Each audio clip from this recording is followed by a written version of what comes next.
Good morning students, welcome to the next video of phrases. So in the earlier video we discussed about the definition of phrase, 4 kinds of phrases are there, and we discussed about 2 kinds that were noun phrase and adjective phrase. In this video we will learn about verb phrase and adverbial phrase. So the first one, or you can say the third one, is verbal phrase. A verbal is a word derived from a verb but used as a noun, adjective or adverb. A verbal with modifiers or a complement is called a verbal phrase. There are 3 kinds of verbals: participles, gerunds and infinitives, and the phrases that can be formed around them. So what do you understand by verbal phrase? First of all, the word verbal is made from a verb, but it is not a verb, it does the work of noun or adjective or adverb. As you have read in chapter gerund, infinitive and participle, they are all verbals and they function in 3 different ways, all the 3 ways. That's why in the third phrase, that is verbal phrase, we will learn about the phrases that are connected to those 3 only. So a verbal is made up of verb, but it does not function as adverb, it does not function as verb, it functions as noun, adjective or adverb. And there are total 3 kinds of verbal phrases, that are participles, gerunds and infinitives. So let's see. The first one is participle phrase. A participle phrase is a participle modified by an adverb or adverb phrase or accompanied by complement. Now you can see what is a participle phrase. So a participle phrase is a phrase which is made up of participle and other words, and it functions as participle. For example, burning brightly, the fire lit up the room. Here you can see the word burning is participle.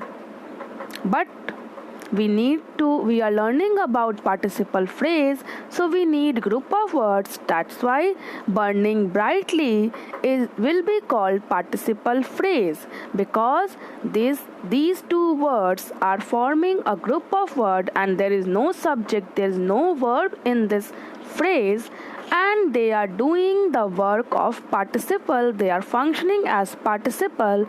That's why it will be called participle phrase. Second one, holding the snake, I felt its cool skin. Again you can see holding is participle, but the snake, here it will be formed participle phrase.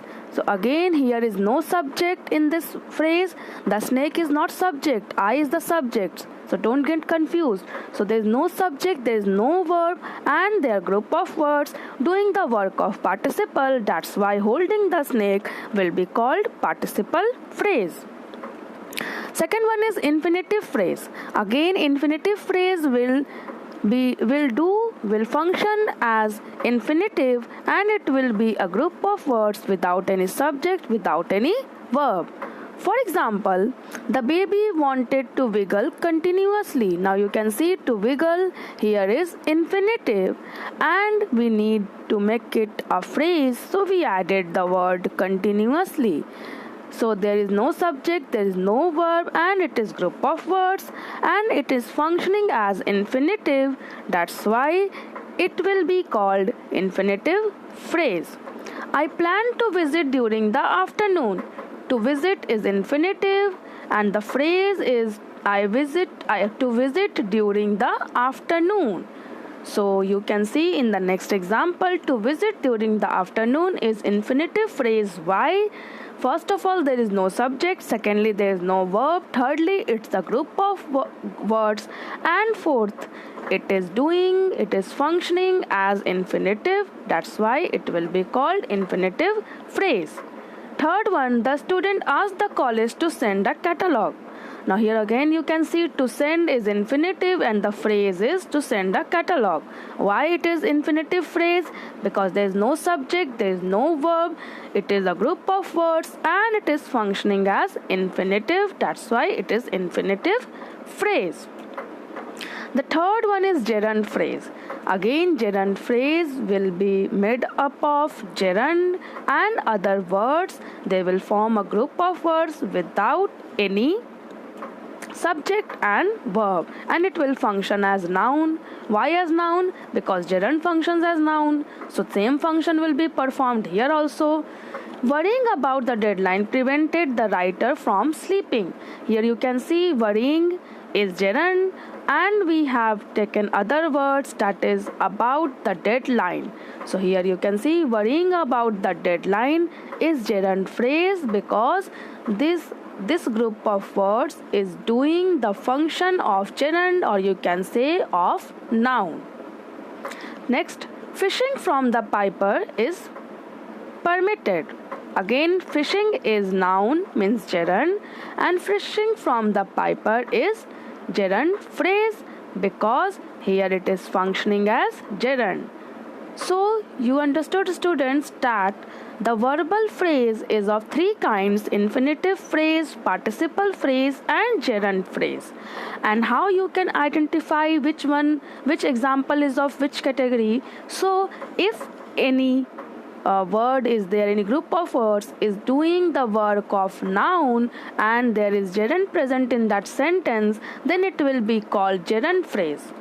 If the next one, if there is a sentence in which the phrase is having any participle in it and it is functioning as adjective, so that will be called participle phrase.